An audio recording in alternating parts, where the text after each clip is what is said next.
Hi viewers, welcome to our channel. ప్రస్తుతం మనతో పాటు సీనియర్ జర్నలిస్ట్ దాము బాలస్వామి అన్నారు. వాడితో మాట్లాడదాం.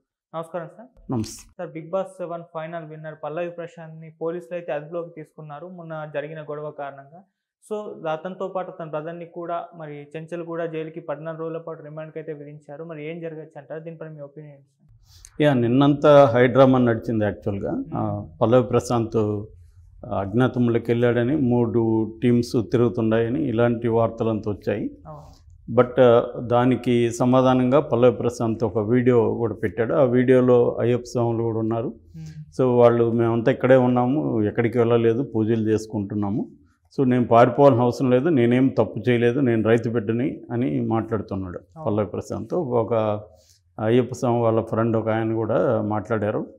సో వాళ్ళ ప్రధాన ఆరోపణలు ఏంటంటే, కొన్ని మీడియా సంస్థలు మమ్మల్ని ఇంటర్వ్యూలు అడిగినా మేము ఇంటర్వ్యూలు ఇచ్చే పరిస్థితి ఆ టైంలో లేదు, బాగా అలసిపోయినారు, టైర్డ్ అయిపోయినారు, అందుకని మేము ఇవ్వలేదు, దానివల్ల వాళ్ళు ఇలాగ రెచ్చగొట్టి కావాలని చేశారనేది వాళ్ళ ఆరోపణ.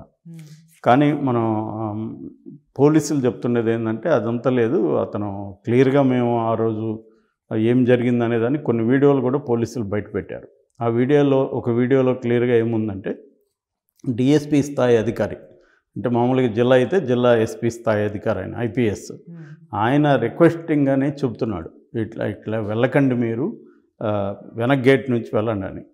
కానీ అతను వెళ్ళలేదు, ఫ్రంట్ గేట్లు వచ్చాడు. అక్కడ కూడా మీరు వెళ్ళిపోండి, ఇక్కడ ఆగద్దు అని చెప్తే కూడా ఆర్గ్యూ చేస్తున్నాడు. రైతు బిడ్డకి ఇదేనా మీరు ఇచ్చే గౌరవం, రైతు బిడ్డకు మాట్లాడే అధికారం లేదా, హక్కు లేదా అని ఆర్గ్యూ చేస్తున్నాడు వాళ్ళతో. సో వాళ్ళు అదే అంటున్నారు, ఇతను మాట్లాడితే రైతు బిడ్డ అన్న. అప్పటికి వాళ్ళు రిక్వెస్టింగ్గానే మాట్లాడుతున్నారు. ఈ లోపల ఒక అమ్మాయి షేక్ హ్యాండ్ ఇవ్వడానికి వచ్చి ఆ అమ్మాయి జనంలో ఇరుక్కుపోయి ఆ అమ్మాయి గట్టిగా అరుస్తుంది. సో దాంతో ఇంకా గట్టిగా డ్రైవర్కి చెప్పారు, నువ్వు కానీ పోకపోతే ఇక్కడ ప్రాణాలు పోతాయని చెప్తున్నాడు.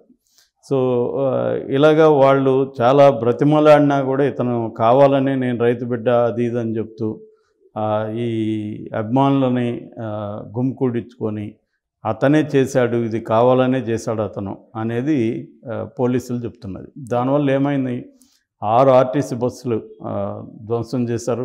ఒక పంజగుట్ట పోలీస్ స్టేషన్కి సంబంధించిన ఒక ఏసీపీ, ఆ సర్కిల్ పంజగుట్ట సర్కిల్కి సంబంధించిన ఏసీపీ వెహికల్ని, పర్సనల్ వెహికల్ని చేశారు. తర్వాత పోలీసు చిన్న బస్సు లాంటిది ఉంటుంది కదా, దాన్ని ధ్వంసం చేశారు. అది కాకుండా అమర్దీప్ కారు, వాళ్ళ మదరు వాళ్ళందరూ ఉన్నారు దాంట్లో. వాళ్ళ మదరు చేయెత్తి దండం పెట్టి అందరినీ నన్ను వదిలేసేయండి మమ్మల్ని అని ఏడుకుంటుంది. అప్పటికి వెనక ఫుల్గా అద్దాన్ని మొత్తం పగలగొట్టేశారు. పగలగొట్టి లోపలికి కెమెరాలు పెట్టి లోపల నుంచి షూట్ చేస్తున్నారు. దాని తర్వాత అశ్విని, గీతా రాయల్, వీళ్ళిద్దరి అద్దాలు కూడా పగలగొట్టేశారు.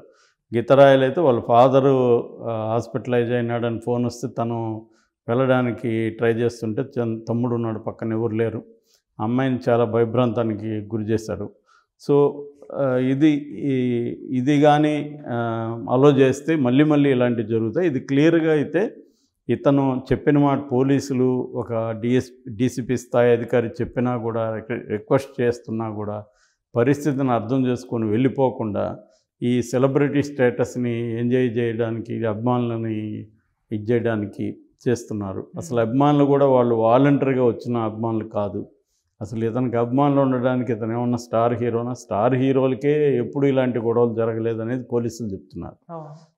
ఎందుకంటే ఈవెంట్ మేనేజ్మెంట్ ఎప్పుడైనా కూడా, ఇప్పుడు శ్రేయస్ లాంటి ఈవెంట్ మేనేజర్స్ ఉన్నారు కదా, వాళ్ళ దగ్గర ఏంటంటే పోలీసులు కూడా పెద్ద ఎత్తున డిపాజిట్ తీసుకుంటారు, సెక్యూరిటీ డిపాజిట్. ఏదైతే డబ్బులు పోతాయి వాళ్ళకి. అందుకని వాళ్ళు భయభక్తులతో అన్ని రకాల జాగ్రత్తలు తీసుకొని వాలంటీర్లను పెట్టి ఒక ఆర్గనైజ్డ్ కండక్ట్ చేస్తారు. నిజానికి లక్షలాది మంది స్టార్ హీరోల ఫంక్షన్లకు వస్తారు, అయినా కూడా ఆర్గనైజ్డ్గా చేస్తారు. ఇక్కడ ఏంటంటే, ఇక్కడ ప్రాబ్లం వీళ్ళే చేశారు, బిగ్ బాస్ నిర్వాహకులు. వీళ్ళు ఎవరికి అటువంటి ప్రొఫెషనల్ ఈవెంట్ మేనేజ్మెంట్కి ఇవ్వలేదు. ఇచ్చినప్పుడు వాళ్ళు సెక్యూరిటీ ఇదంతా ముందే పోలీసులతో బ్రీఫ్ చేస్తారు, ఎలా ఉంటుంది, ఎక్కడి నుంచి ఏ గేట్లో నుంచి ఎలా, మొత్తం ప్లానింగ్ ఉంటుంది. వీళ్ళకి ఆ ప్లానింగ్ ఒకటి లేదు. సో మెయిన్ గేట్లో పంపించాలా, వెనక్ గేట్లో పంపించాలా, ఈ క్లారిటీ లేదు. పోలీసులు వెనక్ గేట్ నుంచి వెళ్ళండి అంటే కూడా వినకుండా వీళ్ళు మెయిన్ గేట్ దగ్గరికి వచ్చారు. సో వీళ్ళు పోలీసులంతా ఇటుపక్కే మోహరించి ఉన్నారు, సరిపోలేదు పోలీస్ ఫోర్స్ అక్కడ. సో రెండోది ఇరుగ్గా ఉంది ఆ లేను. అందువల్ల ఇతను కానీ పోలీసులు చెప్పినట్టు వినుంటే ఈ సంఘటన జరిగేది కాదు అనేది ఇప్పుడు పోలీసులు ఆరోపిస్తున్న విషయం. సో అతనేమో నేనేం చేశాను, నేను రైతు పడ్డాను, జై కిసాన్ జై జవాన్ అంటున్నాడు మాట్లాడుతూ. అంటే అబ్బాయికి నాకు తెలిసి ఏంటంటే అబ్బాయికి ఒక్కసారిగా ఇది ఇంత పెద్ద సెలబ్రిటీ స్టేటస్ వస్తుందని అతని కళ్ళ కూడా అనుకున్నాడు. దాంతో అతనికి నేను అనుకోవడం ఒక ప్రాక్టికల్ సిచ్యువేషన్ అర్థం కాకుండా పోలీసులు చెప్తే కూడా నేను ఎందుకు వినాలి, నేను రైతు బిడ్డ, నాకు ఎంత ఫ్యాన్స్ ఉన్నారన్న దీంట్లోకి వెళ్ళినట్టున్నాడు. ఇప్పుడు రియాలిటీ వచ్చింది. సో ఒక రకంగా రియాలిటీ షో లాంటిది కాదు కదా జైలు. రియాలిటీ షోలో అన్ని సౌకర్యాలు ఉంటాయి. బిగ్ బాస్ హౌస్లో అందరితో బ్రహ్మాండంగా ఉండొచ్చు, కానీ జైలు అలా ఉండదు. జైలు ఖచ్చితంగా నువ్వు ఎంత సెలబ్రిటీ అయినా అక్కడ డబ్బులు ఇస్తే పర్వాలేదు కొంతవరకు, డబ్బులు ఇకపోతే మాత్రం అక్కడ దారుణంగా ఉంటుంది. రెండోది, ఈ అబ్బాయి మీద 9 కేసులు పెట్టారు ఇప్పటికి. ఇతను కాకుండా వీళ్ళ బ్రదరు రవిరాజు, తర్వాత ఫ్రెండ్స్ నరేందర్, వినయ్, డ్రైవర్స్ రాజు, సాయి కిరణ్, వీళ్ళ 6 మందిని అరెస్ట్ చేశారు. సో ఈ అబ్బాయికి నాన్ బెయిల్ ఉండడం వల్ల మ్యాజిస్ట్రేట్ కూడా బెయిల్ ఇవ్వలేదు. ఆల్రెడీ నిన్న రాజశేఖర్ అని ఒక అడ్వకేట్ కూడా కొంత హల్చల్ చేశాడు, మాకు ఎఫ్ఐఆర్ లేదు అది ఇదని కూడా అతను మీడియాతో మాట్లాడారు. నేను డీజీపీ దగ్గరికి పోతున్నా ఏదో చెప్పాడు. నిజానికి ఎఫ్ఐఆర్ ఖచ్చితంగా ఇస్తారు. ఇప్పుడు కోర్టుకు పెట్టారు కాబట్టి ఆ డాక్యుమెంట్స్ అంతా అడ్వకేట్కి ఇస్తారు. సో వాళ్ళు ఎఫ్ఐఆర్ ఆల్రెడీ మీడియాలోనే సర్క్యులేట్ అవుతుంది, వాళ్ళకి ఇవ్వకపోవడమే ఉంది. కాబట్టి ఏంటంటే అతను కూడా పబ్లిసిటీ కోసమే ఇలా చేస్తున్నాడు అనే విమర్శలు కూడా వస్తున్నాయి. అడ్వకేట్ కూడా పోలీసులు అదే చెప్తున్నారు, మేము ఇవ్వకుండా ఎందుకుంటాం, మాకేముంది, దాచుకునేది ఏముంటుంది, మేము పబ్లిక్ దీంట్లోనే పెట్టాము, అది మీడియాలో అంతా కూడా వచ్చింది కదా అనేది వాళ్ళు చెప్తున్నారు పోలీసులు.